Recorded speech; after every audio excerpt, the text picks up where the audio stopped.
I cannot stand. I don't care, I'm still free. You can't take the sky from me. Take me out to the black, tell them I ain't coming back. Burn the land and boil the sea. You can't take the sky from me.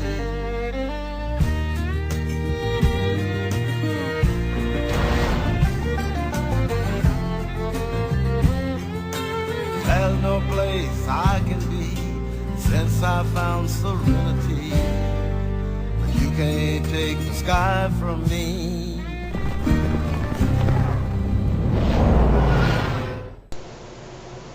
Hey y'all, so I'm going to make this in response to Jesus Freak's newest video. Anything contrary is a lie. So we're just going to fast forward through the opening.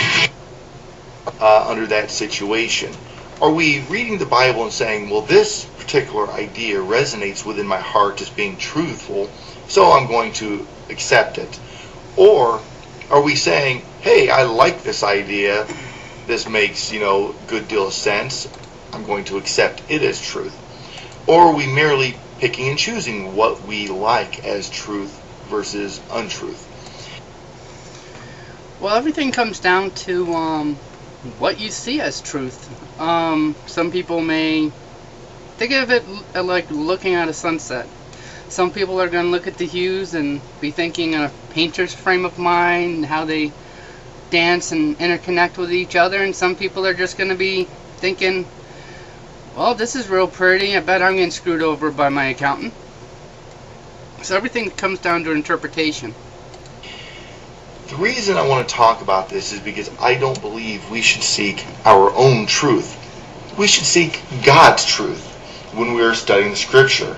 But when we're studying the Scripture and we ask ourselves questions about it, how we feel about it, how it relates to our life and everything, only then does God truly start to let us know what His ideas are. Because, like I've mentioned dozens of times, Council of Trent, stuff like that, where Scripture has been changed, and not just Chinese to American or whatever, American to Chinese, but actual entire phrases, entire paragraphs, entire books have been taken out. When we look at the book of Psalms 117, it says, "For His merciful kindness is great towards us." This is verse 2. "And the truth of the Lord endureth forever." The truth of the Lord endureth forever. If we look at Jeremiah 10:10, it says, "But the Lord is the true God. He's a living God and an everlasting King." So we do see that the Bible does put a pretty heavy weight on God concerning truth.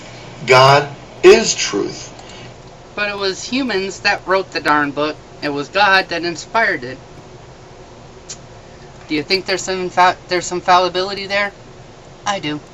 God alone is truth. People quite often will try to argue that truth is subjective or truth is relative. It is. Think about that. If I were to tell you truth is relative, I've just made an absolute statement concerning truth being relative. Right, and someone can argue back at you. It can't be like that. Why but not? if I were to tell you truth is absolute, then I have made an absolute statement about truth being absolute. We have some congruency. I believe that truth is absolute. There is no deviation from it being absolute. God's truth is absolute. So if God says this is a sin, and you don't like that, and you decide that it doesn't resonate within you as being truth, and you disregard that as truth, then you are putting yourself in a position of sin against our Heavenly Father. Alright, so let's bring up, because this always comes from Leviticus, so let's bring up a different section in Leviticus there, Jesus Freak. How about in Leviticus where it says if after a woman gives birth to a child, she is unclean for 33 days, I believe it is. If she gives birth to a male, and 66 days if she gives birth to a female. So that means if she dies during that time, she would be unclean, unworthy, whatever, of God. So if your wife had died giving birth to that little angel that just won that national cheerleading championship, and she went before God, she'd be unclean by Leviticus. So ask yourself, what do you think of that one?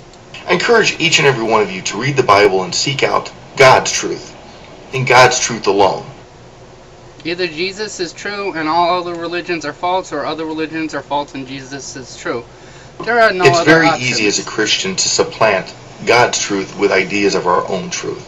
And that's something that we need to check on quite frequently to make sure that we are not deviating from God's truth. But to follow God's truth, you have to follow your heart. And sometimes following your heart puts you at direct odds of what's in the Bible or what's put as dogma out by the church. So, then what do you do? I like to give this little analogy. I like to say that our life is merely a piece of tracing paper, and the goal is to copy the image of God.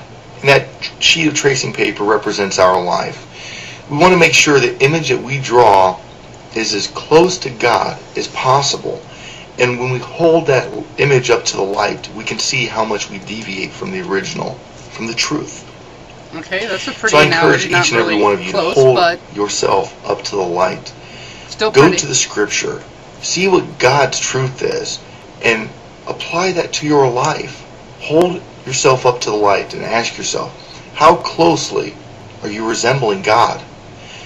I think if all of us hold ourselves up to the light, we will see that we're quite a bit away from where we need to be. See, when I read the Bible, I read the Bible with an attitude of humility, humbleness. And when I finish reading the Bible, I never walk away saying, yeah, I'm right on target. I realize how far off I am. What I do is I use the teaching of God's truth in the Bible to refocus And that's my fine. moral compass. And I pray that each and every one of you will adjust the moral compass of your life based upon God's truth, not our own ideas of what truth is, not what jeezuzfreek777's ideas of truth is, or Yoke Up, or Pastor Javid, or Together for Peace, Venom Fang X, any of the other Christians that you're listening X in to. the same category as himself. I just At least pray Jesus Freak. I got to that admit, you buddy. will look to You have enough balls. God's I've heard you truth say that that is your before ministry you. is like a prison ministry because Adjust your you moral let compass everyone speak their based minds. upon that. I respect Hold that. yourself up to the light. So, unfortunately, bless. I'm not going to be able to mirror you. Now some closing thoughts.